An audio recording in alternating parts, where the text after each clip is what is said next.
Hi everybody and welcome to another video from Coach TGS. Today we're going to do something different. We're going to have a two-part series. So this is video number 1 and then next week you'll get video number 2 talking about the same topic. And I'm excited about this topic. This topic is going to be about commitment. Ooh. Big word, commitment.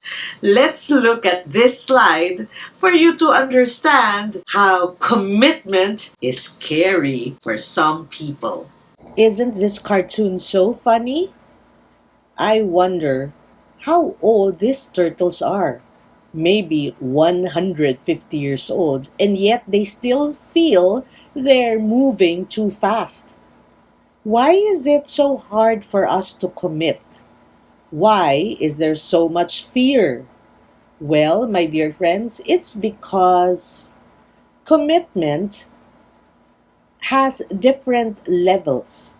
Therefore, people may be on different levels of commitment. So let me share with you the 4 levels of commitment so that you understand how come you have that one member in the organization who you feel is not so committed. She may be in a different level compared to you. So let's take a look at all the 4 levels of commitment, beginning with level 1, understanding. The reason why people do not commit is because they don't understand what they are committing to. Why they are committing to this particular project or organization. Who are they committing to? Maybe how much time are required of them when it comes to commitment. So, how do you make them understand? The first thing that you need to do is to explain. Explain the mechanics. What do you really expect from them? The second one is engage. Ask them to participate.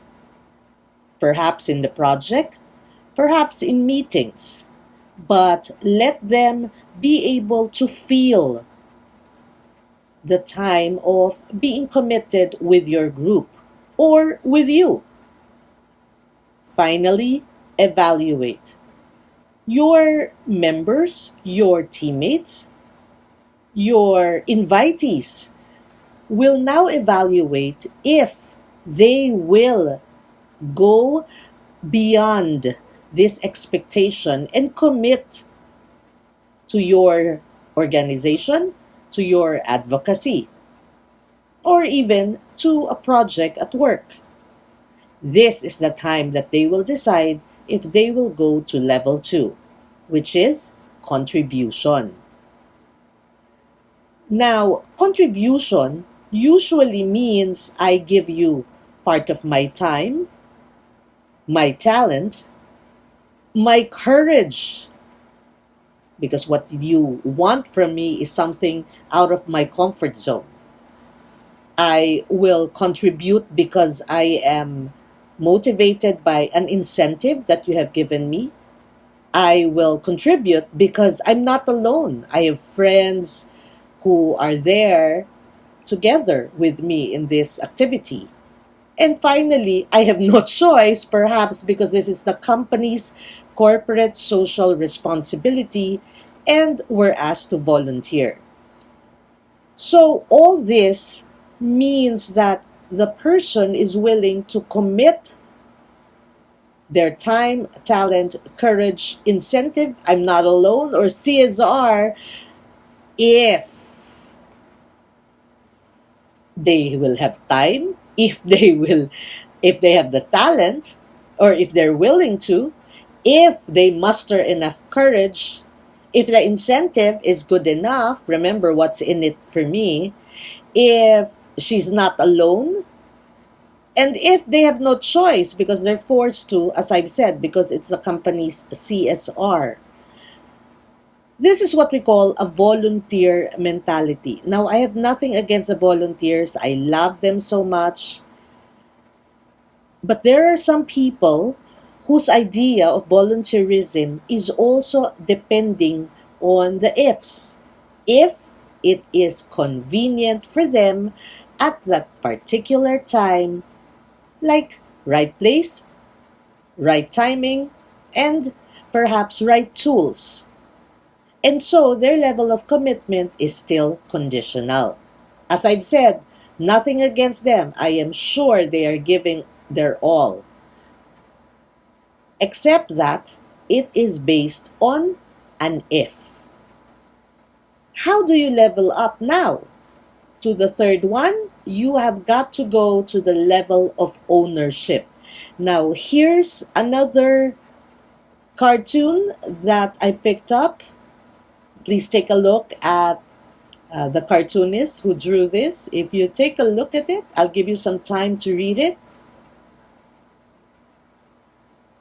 So look at these two ladies. Because their computers are down, they have to do everything manually. Okay?